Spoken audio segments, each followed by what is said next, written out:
నా పేరు పార్వతీదేవి. నేను సుగాలి ప్రీతి వాళ్ళ తల్లిదండ్రులమండి. 2017 నుంచి ఇప్పటి వరకు కూడా నా కూతురి కేసు, సుగాలి ప్రీతి కేసుకి న్యాయం జరగాలని ప్రతి ఒక్క అధికారులని, ప్రతి ఒక్క నాయకులను కలుస్తూ ఉన్నాము. అదే క్రమంలోనే మరి నేను పవన్ కళ్యాణ్ గారిని కలవడం జరిగింది. మరి పవన్ కళ్యాణ్ గారిని కలిసినప్పటి నుంచి కూడా కేసుని చాలా విన్న తర్వాత, అవి అన్ని ఎవిడెన్సెస్ అన్ని చూసిన తర్వాత ఈ పాపకి ఎలాగైనా న్యాయం చేయాలి, ఒక హ్యాండిక్యాప్ తల్లి ఇంతగా పోరాడుతుంది, న్యాయం చేయాలని నిలబడిన ఏకైక వ్యక్తి పవన్ కళ్యాణ్ గారండి.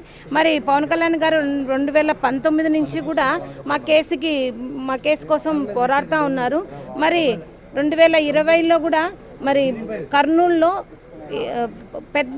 లక్షలాది మంది జనాలతో ర్యాలీ చేయడం జరిగింది సుగాలి ప్రీతి కేసుకి న్యాయం జరగాలని. మరి ఈ పోయిన నెలలో కూడా మరి అన్నగారు డిప్యూటీ సీఎంగా గెలిచిన తర్వాత కూడా మరి అన్నగారు పిలిపించి మమ్మల్ని కేసు గురించి మళ్ళీ మాట్లాడడం జరిగింది. మరి మాట్లాడిన క్రమంలోనే ఈరోజు మరి హోమ్ మినిస్టర్ గారిని కూడా కలవమని చెప్పారు. హోమ్ మినిస్టర్ గారిని కూడా కలవడం జరిగింది. మరి మాకు గత ప్రభుత్వంలో జగన్మోహన్ రెడ్డి గారు ఈ 5 సంవత్సరాల్లో మా కేసుకు, మా కుటుంబానికి, తర్వాత మా వెంట ఉండి నడిచిన జన సైనికులకి, హర్షద్ గారికి, బాలసుందరం గారికి, ఇలా మా వెనకలున్న ప్రతి ఒక్క నాయకులకి ఎన్ని కష్టాలు పెట్టారో, ఎన్ని నష్టాలు చేశారో, కేసును ఎంత నీరు గార్చారో మరి మేము సుదీర్ఘంగా మరి హోమ్ మినిస్టర్ గారికి వివరించడం జరిగింది.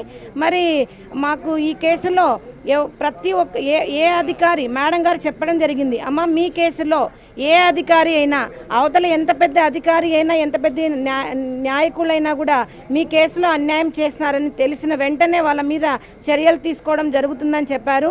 మరి మేడం గారు కూడా ఈ సుదీర్ఘ మరి మాట్లాడడంలో మా కేసు గురించి కూడా పూర్తిగా వివరాలు తెలుసుకున్నారు.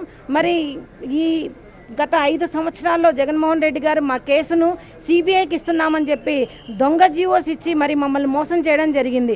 మరి సిబిఐ ఆఫీసు కూడా మేము వెళ్ళి విచారించగా ఇవి పనికిరాని జీవోస్ అండి అని చెప్పడం జరిగింది. మరి అలా మాట ఇచ్చి మోసం చేసిన జగన్మోహన్ రెడ్డి గారి చేసిన ప్రతి ఒక్క చర్యను కూడా మేము మరి మేడం గారికి వివరించడం జరిగింది. మేడం గారు, అమ్మ కంపల్సరీ కూడా ఈ ప్రభుత్వంలో మీకు న్యాయం ఖచ్చితంగా జరిగి తీరుతుందని చెప్పారు. మరి ఈ 2 రోజుల్లో మేడం గారు ఈ కేసును పునః ప్రారంభించి ఫర్దర్ ఇన్వెస్టిగేషన్ కోసం సిఐడి రవిశంకర్ అయ్యన్నర్ గారిని నియమిస్తున్నారని చెప్పడం జరిగింది. మరి సిఐడి రవిశంకర్ గారు ఈ కేసును తీసుకొని తన డిప్యూటీ సీఎం గారి ఆదేశాల మేరకు, హోమ్ మినిస్టర్ గారి ఆదేశాల మేరకు ఈ కేసులో మాకు న్యాయం For more videos like this, subscribe Big TV channel.